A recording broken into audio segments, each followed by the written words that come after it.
Hi, my name's Delara. My sister's getting married, and I'm not invited, not forgotten, cut.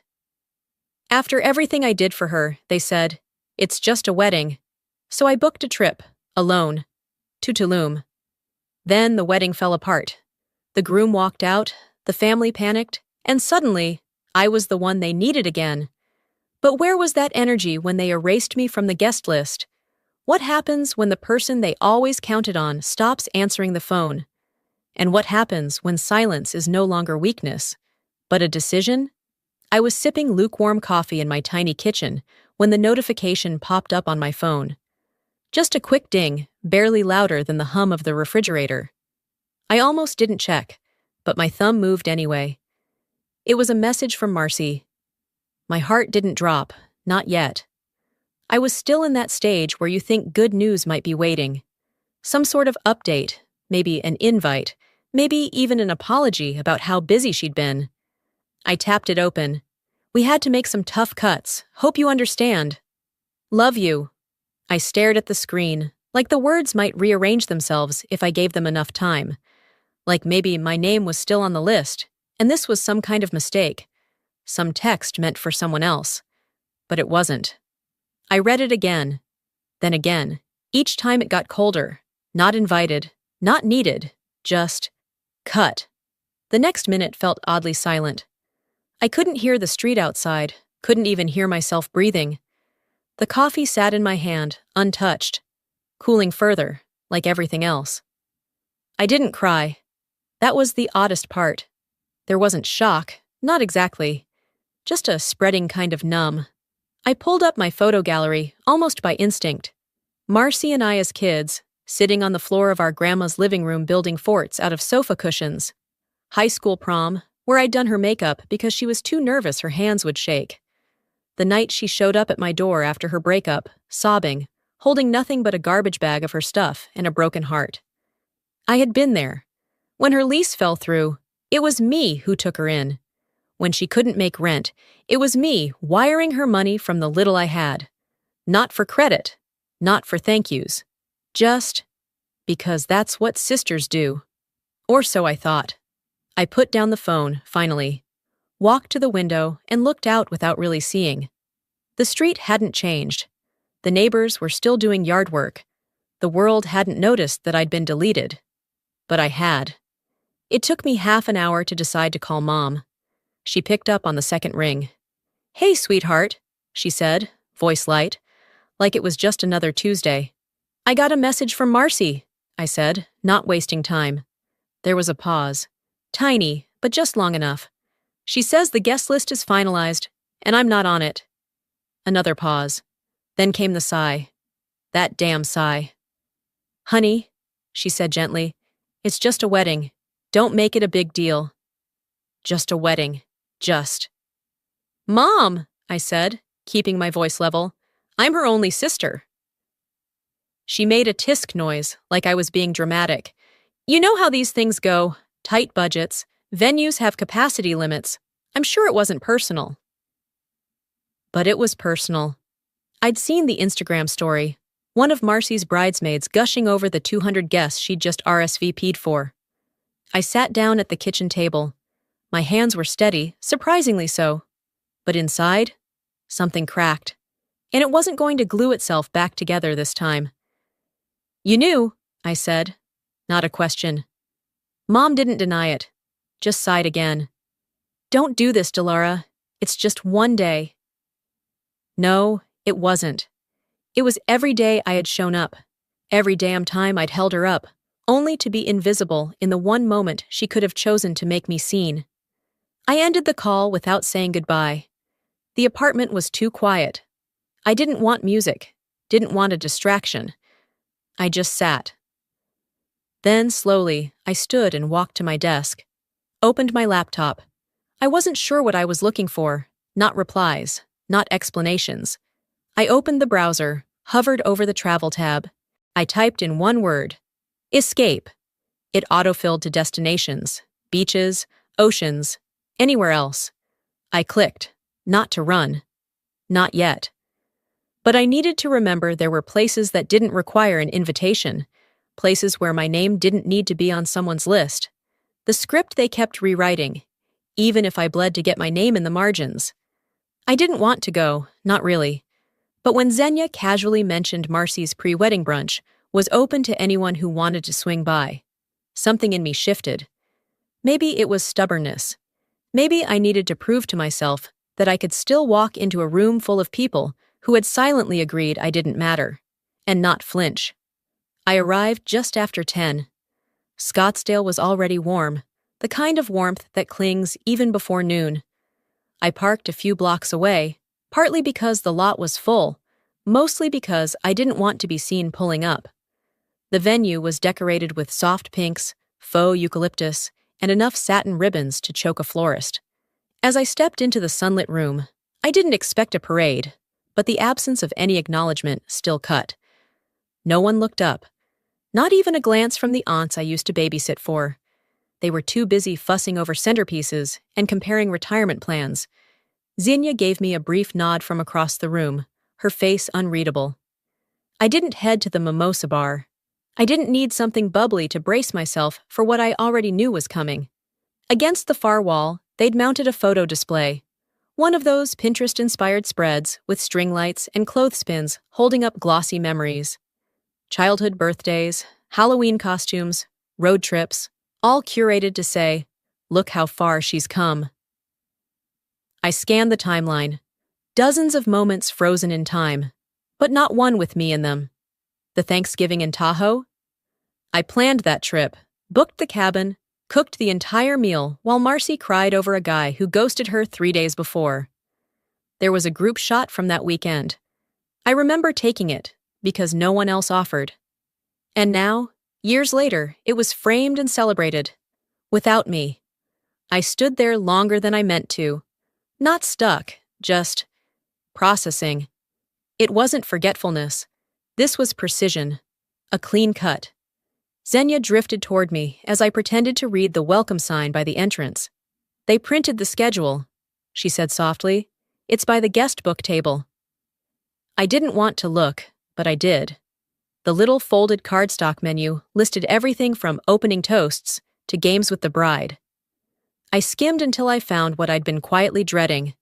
Opening remarks, Aunt Trinell. My name had once been there. Xenia told me last month that I'd say a few words, nothing formal, just a small note of support. I'd even drafted something. Now it was gone, replaced by a woman who once said, at a family reunion no less, "Delara's the creative one, more decorative than dependable." Decorative. Like a throw pillow, like I was meant to make things look nice, not be anything of substance. I folded the card slowly, slid it back onto the table, and took a step back. The tension in my jaw didn't rise. My shoulders didn't tighten.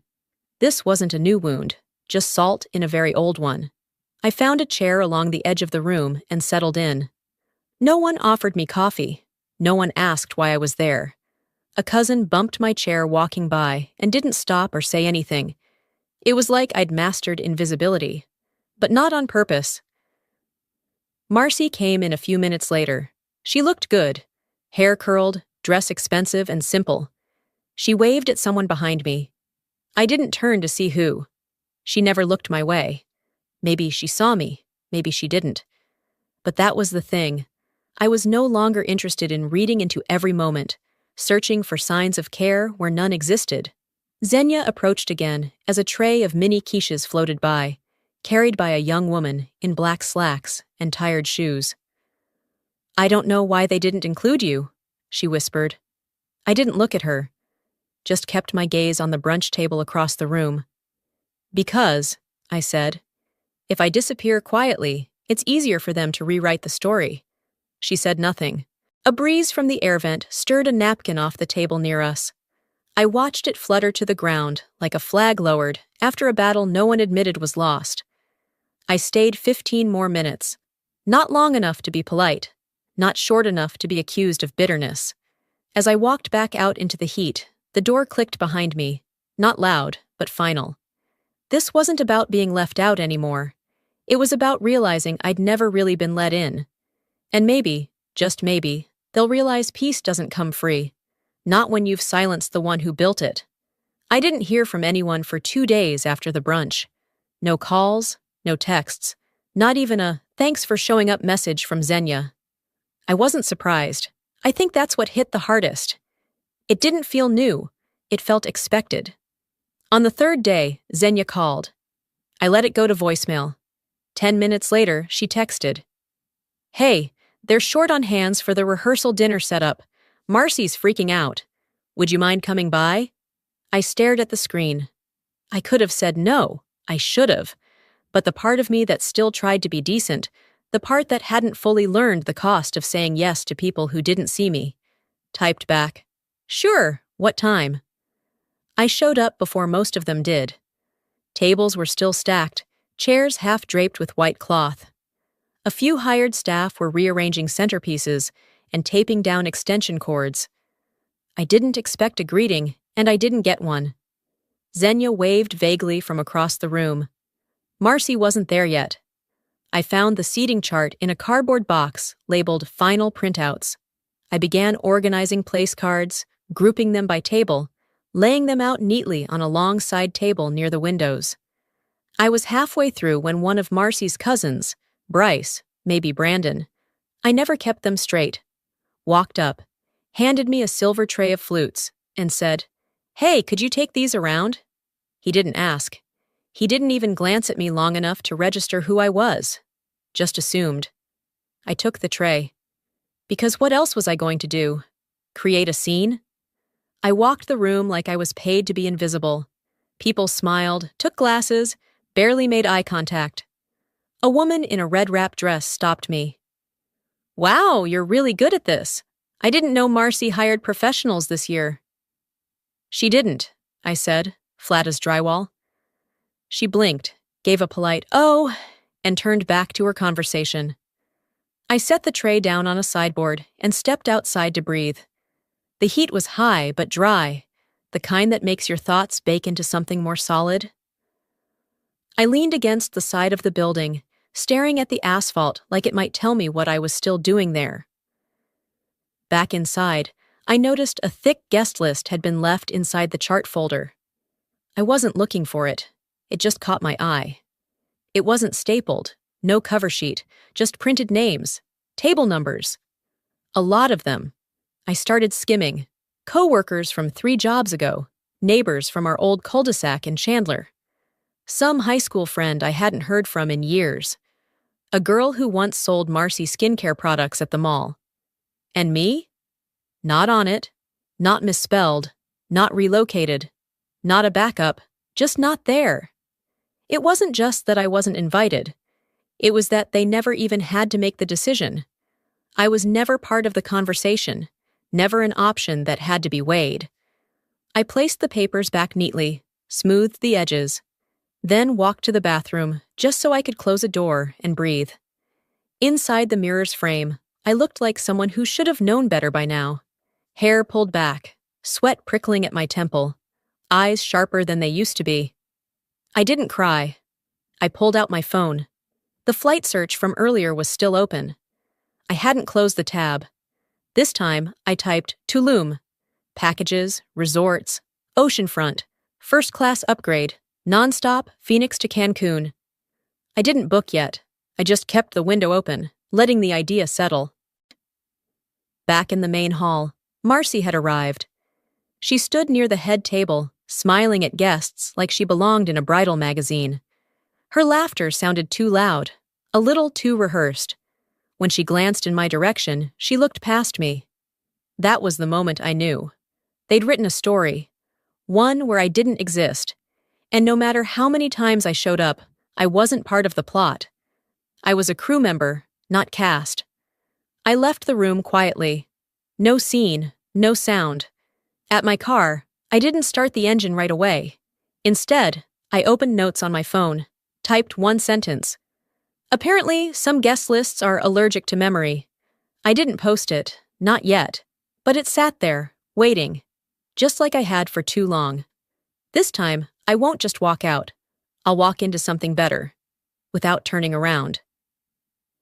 The next morning, I got a call from Mom. It was early, before 9, And that alone was enough to make my stomach turn. She never called unless something was broken, bleeding, or about to embarrass her in public. "Delara," she began. "Not even a good morning. I thought we could grab dinner. Just us. No fuss." The silence that followed was heavy. Not quite guilt, not quite affection, but that hollow, familiar mix of obligation and strategic kindness.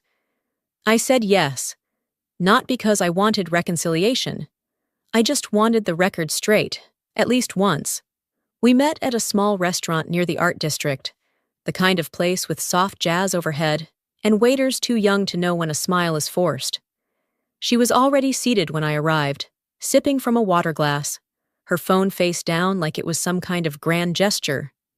"You look tired," she said, scanning my face. "Are you sleeping okay?" "Fine." It was the kind of conversation where everything polite was code for something else. She waved off the waiter when he offered menus.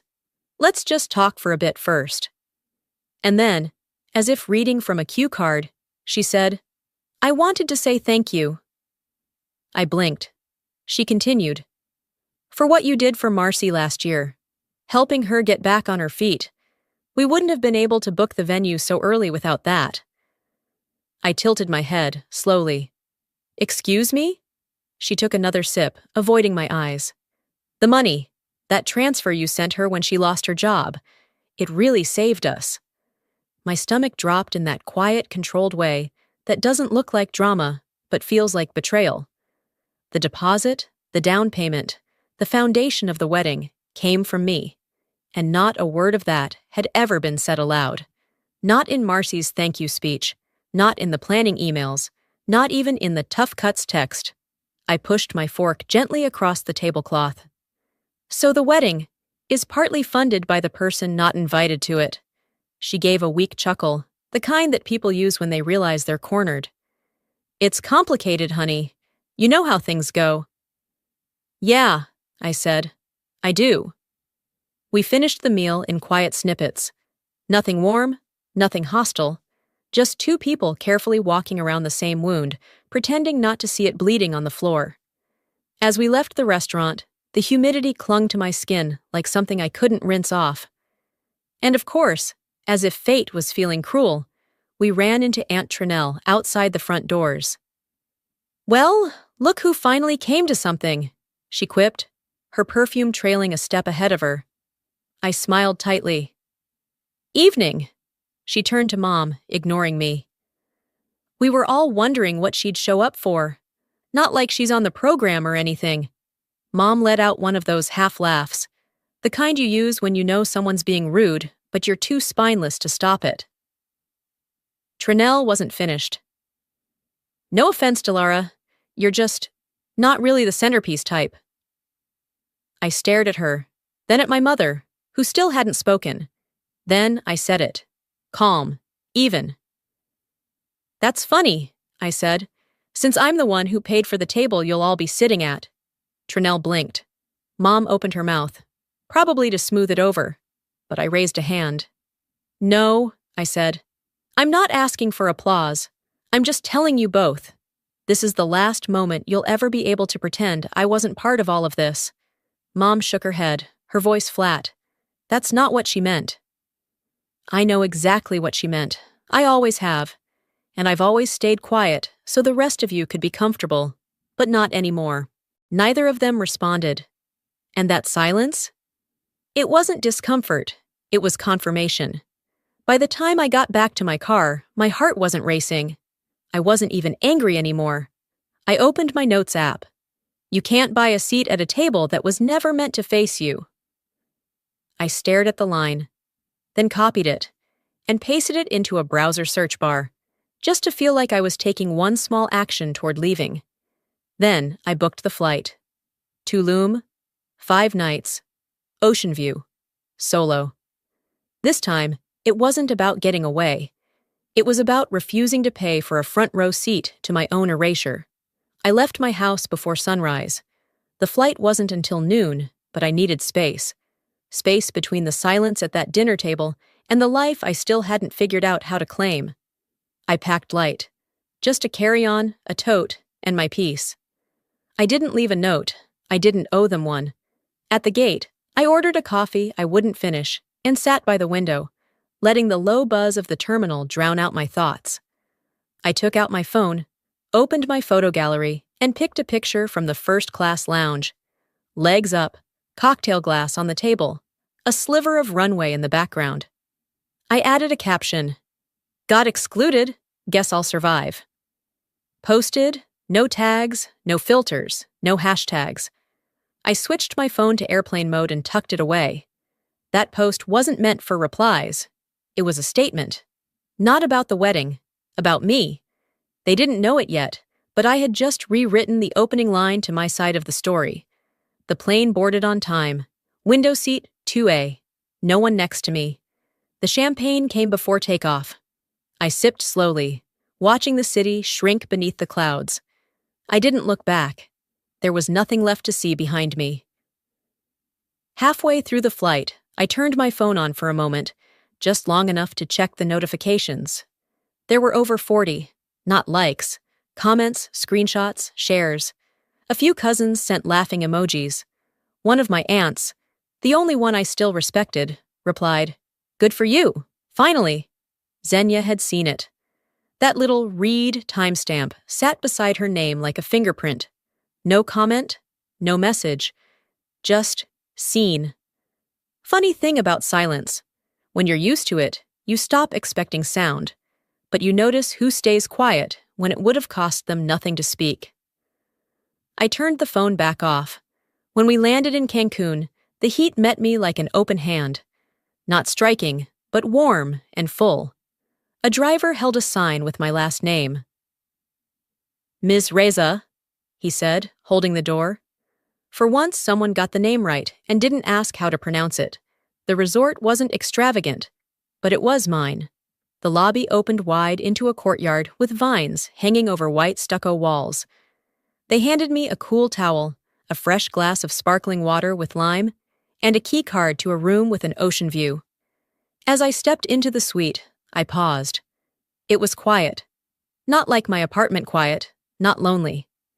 This was stillness, a blank page. I took off my shoes. My feet hit the marble floor like an anchor hitting earth. I walked out to the balcony. Salt in the air. A breeze that didn't ask questions. Waves I didn't have to earn. That evening, I sat alone on a lounge chair facing the water. The sky turned the color of pressed peaches and soft clay. I didn't check my phone again. I didn't need to. I was done waiting for people to notice what I carried. I was done reminding them. I opened my notes app, not to post, just to write. One for Marcy. I hope you find what you're looking for. I just won't be one of the tools you use to get there. One for Mom. You raised 2 daughters, but only one of us learned how to listen. One for Xenia. Silence is a kind of answer. I've heard yours loud and clear. I didn't send any of them. Not out of fear, out of understanding. They didn't deserve a last word from me. The next morning, I ordered room service. Fruit, eggs, coffee that finally tasted like something. I put on a sundress, pulled my hair into a low bun, and walked down to the spa. I booked a massage, then scheduled a boat ride for the afternoon. I wasn't keeping busy to avoid feeling. I was keeping promises to myself that I'd postponed for years. Later that day, I posted one more photo. My feet in the sand, umbrella casting shade across my lap, a daiquiri melting slowly in my hand. The caption read, "When one door closes, open the one that doesn't require permission to walk through." I turned off notifications after that. I didn't need their replies, their reactions. I wasn't avoiding them anymore. I was indifferent. I didn't go to escape them. I went to meet the version of me they'd never allow in the room. So when I disappeared, they finally remembered, and not for the reasons they hoped. The ocean had its own clock. No alarms, no urgency. Just tides that came and went, with or without permission. That morning, I sipped coffee on the balcony while the sun began peeling itself off the horizon. The air smelled like salt and citrus, like something freshly cut and clean. I felt clear too. Not healed, but uninterrupted. I opened Instagram out of habit, not expectation. The first thing I saw was a photo, Marcy, standing in the old apartment, the one she'd cried about when she couldn't afford to stay. The kitchen tiles still chipped. Same curtains I bought from Target, the ones she said were too bland, until they matched the ones from a lifestyle blog she followed. The caption read, "Where it all started. No safety net, no shortcuts, just grit, just me." A heart emoji, a fire emoji, 100 comments. I stared at it longer than I should have. Not because I didn't believe what I was reading, but because I did. There it was, the final revision of our story. One where I never existed. One where the friend who loaned her rent money, the sister who paid her storage unit fees, the woman who quietly wired $15,000 while she whispered, "I'll pay you back when I can," had been cropped out of the frame like a mistake in a draft that never made it to print. I didn't feel rage. I felt something sharper. The clarity of insult dressed up as inspiration. I locked my phone and placed it face down. An hour later, it buzzed. Then again. And again. When I finally checked, I saw 5 missed calls. Mom, Marcy, Xenia, 2 others listed as unknown. A voicemail came in from Aunt Lisa.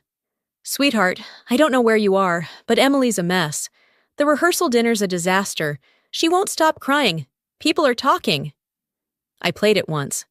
Then came a text from Marcy. "Please call me. You always fix things. I need you." That was the one that made me laugh. Not out loud. Just a puff of disbelief that stayed in my throat. They didn't need me. They needed the version of me who swallowed every insult, every slight, and still showed up on time with a cake or a first aid kit. They needed the person who never made them sit in the mess they'd made. I opened the family group chat, still intact from holidays past and present. I typed, "You excluded me. Now I exclude myself from fixing this." Sent. Then I left the group. No punctuation, no elaboration, just a full stop. I didn't wait for reactions. I didn't check who'd read it. For once, it didn't matter if they clapped, cried, or cussed. It was no longer my emergency to tend to. Later that afternoon, I walked down to the water. Waded in, ankle deep, the sand shifting under my feet. I let the breeze push my dress around my legs and felt something unburdened loosen in my chest. I thought about writing a response to the Instagram post. A comment like, "You had help. You just decided to forget her." But I didn't. Instead, I opened my journal and wrote, "I didn't leave to punish them. I left because I was exhausted from asking to be seen before being used." It wasn't bitterness. It was finally recognizing that proximity and love weren't the same thing. That sometimes, the people who say they miss you are just mourning your utility. I breathed deeply, let the ocean wash over my calves, and stood still.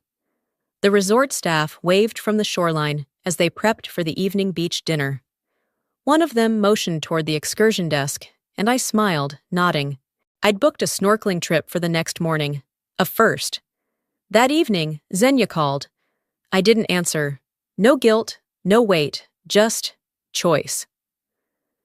I turned on Do Not Disturb. My last draft of the day was short. I typed it in my notes app while sitting under a palm tree, the light fading behind the hills. Sometimes disappearing is the most honest reply you can give. And for once, I meant every word of it. But by then, you've already built a life that doesn't revolve around their memory. The morning before Marcy's wedding, I woke up before the alarm. Not from anxiety, that had long since burned out, but from the light spilling through the balcony doors. The breeze carried the scent of lime trees and ocean salt, grounding me in a kind of calm that didn't require forgiveness or permission.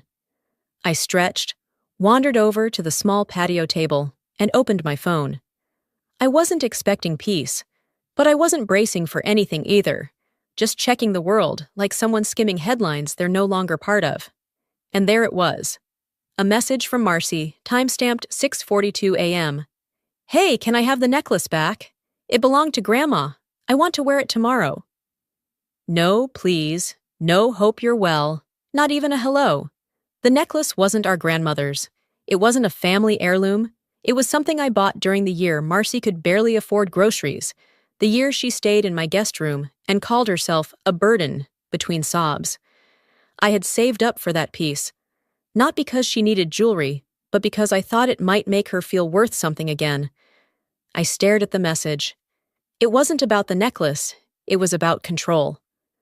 One more request made under the assumption that I'd still fold the way I used to. I set the phone down and went to the closet. The necklace was in a velvet pouch tucked beside my passport. I brought it to the front desk, asked for shipping assistance. The concierge smiled. "Would you like to include a note?" "No, thank you," I replied. "Just send it." He didn't ask anything else. He handed me a tracking receipt, and I slipped it into my journal without a second glance. Back in the room, I made tea, sat by the balcony, took a deep breath. A few hours later, I checked Instagram. I hadn't planned to, but the red circle on Marcy's profile was hard to ignore. A photo had been posted. Marcy again, in our old kitchen. Same apartment, same cabinets, same counter where I used to unpack groceries while she vented about temp jobs and broken friendships. The caption read, "Started from nothing, no shortcuts, no help, just me." The comments poured in like confetti. "You're incredible, girl." "Resilient queen." "Proof you don't need anybody but yourself." I didn't cry. I didn't shake. But I did feel the kind of cold that makes you see clearer, not colder. The kind that makes you remember instead of react. I didn't comment. I didn't correct. I wrote instead. They were never angry because I left. They were angry because I stopped being convenient. The truth didn't need an audience. It just needed to be said, to myself, if no one else. That night, I walked the beach barefoot. The waves rolled in with their own steady rhythm, uncaring and unbothered. I took a photo of my silhouette against the water, a shadow in motion. The caption I typed beneath it was simple. They wanted an assistant, not a witness. I posted it. No tags, no explanation. Let them draw their own conclusions. My phone buzzed an hour later. A voice memo. From my cousin Derek, the one who always stayed neutral until it benefited him not to. His voice was hushed like he was recording it from a closet. "Del, everything's falling apart here. I think they're realizing you were the glue. Marcy's freaking out and Mom's blaming the DJ. It's a mess. You were right." I didn't save the message. I didn't even listen to it a second time. I deleted it, then went to my settings and turned on permanent Do Not Disturb. I poured myself a drink, sat under the cabana, listened to the waves without checking anything else. Sometimes people don't reach for you because they miss you. They reach because they can no longer use you. And that, I had finally learned, was not a reason to come back. The air that evening in Tulum felt thicker, not from the heat, but from something quietly shifting inside me. I'd already made peace with the distance between me and them. But peace, as I was learning, doesn't mean numb. It just means done. The sun had barely risen when I opened my eyes. I sat up slowly, took a deep breath, and reached for my phone, not to scroll, not to react, just to check the time. Instead, I saw 14 missed calls, most from unknown numbers, one from Xenia, two from Marcy, and a single file attachment sitting quietly in my inbox with no subject line, no accompanying message. I opened it. The video was grainy, handheld. Someone had recorded Marcy's birthday years ago, back when we still did backyard dinners and ice cream sheet cakes. The camera wobbled for a moment before settling on Marcy, holding a paper plate and laughing too loud. Then, mid-bite, she looked into the lens and said, "Honestly, I've always been a little jealous of Delara. She just walks in and everyone listens. I wish I had that." The words weren't meant to hurt, but they did. Not because they revealed something new, but because they confirmed what had always gone unsaid. I was never invisible. I was inconvenient. That clip, that offhand comment from a version of Marcy I barely remembered, said more than any apology ever had. I closed the video and saved it under a new name, Perspective. I didn't reply to Xenia. That afternoon, I took myself to lunch, sat at a corner table near the edge of the patio where the ocean breeze reached me without competition, ordered shrimp ceviche and a glass of white wine. Halfway through the meal, my phone buzzed again. A message from Xenia. The groom left, mid-reception, after a blowout with Marcy. Apparently, she lied about something. He just walked out. Another message followed. Mom tried calling him. His mother said, "This is your problem now." And one more, short but sharp. "They're blaming you, saying if you'd been there, you could have stopped it." I put the phone down, face down, and folded my napkin carefully across my lap. Blaming me for not saving them from themselves. That was always the pattern, wasn't it? They shattered the glass, handed me the broom, then got mad when I asked why I was the only one sweeping. But I didn't feel angry. I didn't even feel smug. I felt free. I paid the check, thanked the server, and walked along the shoreline barefoot. The sand was still warm from the day, the waves quieter now. I wasn't thinking anymore, just moving forward without needing to explain where I was headed. They were spiraling, and I wasn't their anchor anymore. That evening, I booked a sunset dinner for one. No table number, no place card, just my name and a reservation. As I sat down beneath the hanging lanterns, the sky bruised itself into soft purples and golds. I pulled out my phone and rewatched the video clip Xenia had sent. I paused it right after Marcy said, "I don't get it. People just love her." This time, I didn't flinch. I didn't analyze. I just saved the clip again, this time captioning it for myself. Not proof, just peace. That was the difference now. I wasn't collecting ammunition. I was collecting understanding, not so I could fight, but so I could stop fighting. I took one final picture, just the wine glass, the flicker of the candle, and the tip of my foot in the corner. No face. No smile, just presence. The caption I typed came easily.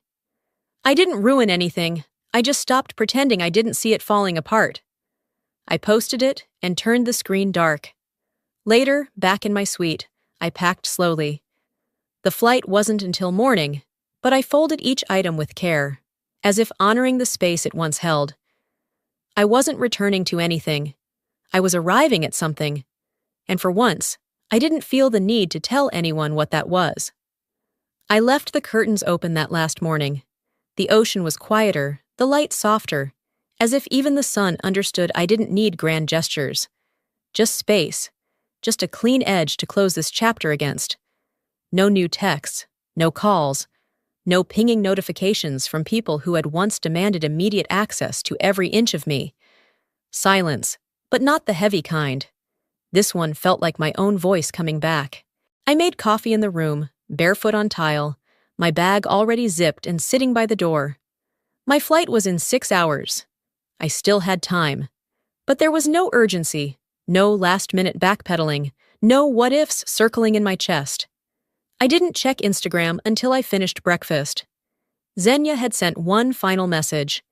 "They've stopped talking. About you. About the wedding. But I wanted you to know. I saw it happen. And I was wrong for staying quiet." That was it. No deflection. No excuses.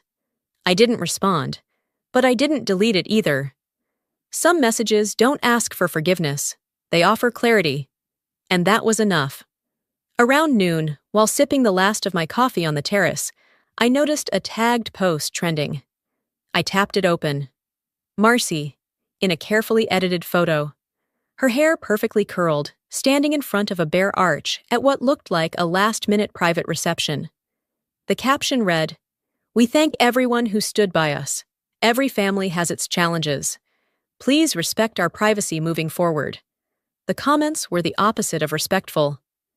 Wait, wasn't the groom the one who left? Respect your privacy? After that circus? And you still didn't invite your sister? Wild! I scrolled for a few seconds, then turned it off. I wasn't angry. I wasn't even amused. It was just noise. And I'd finally stopped needing to turn my head toward every sound. I opened my journal, the one I hadn't touched since the flight here. The pages still carried a slight bend from the humidity, as if even paper softened in this place. On a blank page, I wrote, "I was not the forgotten daughter. I was the erased witness. And now, I write myself back in." I paused. Let the words sit, then added, "This version of me doesn't need to explain how she survived. She simply lives. No audience, no validation, just a truth that didn't require defending anymore." After I closed the journal, I stood and stretched, checked my room once more. Nothing left behind but the scent of sunscreen and peace. At the front desk, the concierge smiled. "Come back soon, Ms. Reza." I nodded gently. "Maybe, but if I do, it won't be as the same woman who checked in." Outside, the breeze greeted me like an old friend. My suitcase rolled lightly behind me on the stone pathway. I didn't feel heavy anymore, because none of this was weight I was meant to carry for life. I paused at the car, took out my phone, and opened my drafts one last time. There was one final caption I'd written days ago, never posted. Some stories aren't told in chapters, they're told in exits. I didn't post it today either. Some things didn't need to be said, some things were just lived. I stepped into the car, shut the door, and let the silence wrap itself around me. Not empty, just full of everything I had finally made space for.